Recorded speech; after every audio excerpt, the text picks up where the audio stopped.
Oi, tudo bem? O nosso papo hoje é sobre o romantismo, que é a arte da primeira metade do século XIX. Você está vendo aqui um quadro chamado A Liberdade Guiando os Povos, de um pintor chamado Eugène Delacroix.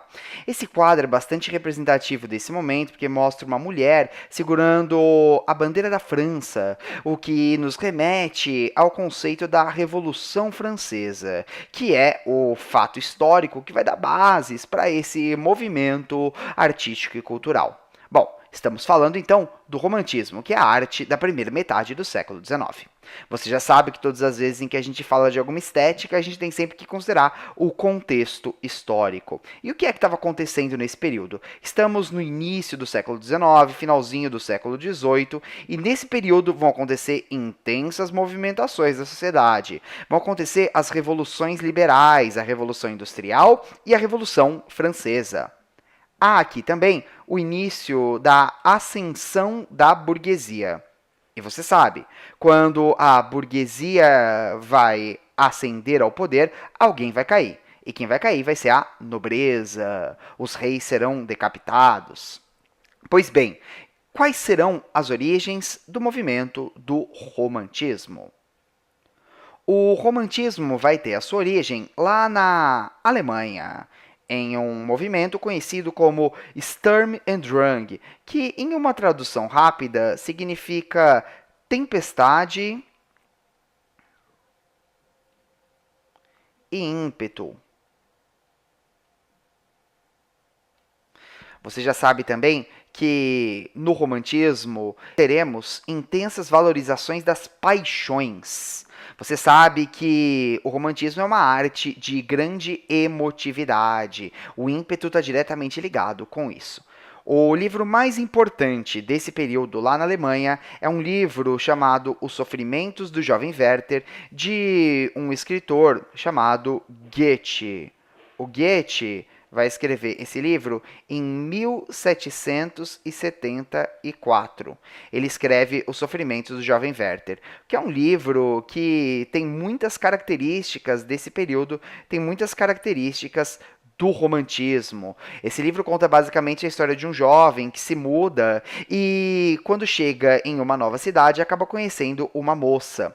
O Werther, que é esse jovem, vai acabar se apaixonando profundamente por essa moça, mas esse amor não é correspondido porque essa moça ela é casada. O Werther então vai lamentar muito, vai sofrer muito e o livro termina com o suicídio do jovem Werther. Suicídio esse que foi muito emblemático, porque vários jovens acabaram repetindo o mesmo suicídio do Werther. É bom você saber que essa história não é uma história verídica, é uma história criada pelo Goethe e que acabou influenciando uma geração inteira lá na Alemanha. Bom, vamos para as características fundamentais do romantismo. Características fundamentais desse momento. Uma primeira característica muito importante é o individualismo, ou a gente pode falar do egocentrismo. O egocentrismo. Você vai ver uma arte muito focada no eu, uma arte que vai valorizar muito as emoções do indivíduo. É uma arte muito centrada no eu, no próprio indivíduo, nas suas sentimentalidades. Outra característica importante da arte do romantismo é a busca pela liberdade. A liberdade de expressão, a liberdade artística, a liberdade cultural. As liberdades são muito valorizadas nesse período. Você tem que se lembrar que o romantismo é a arte da Revolução Francesa. Outra característica bastante importante é o nacionalismo.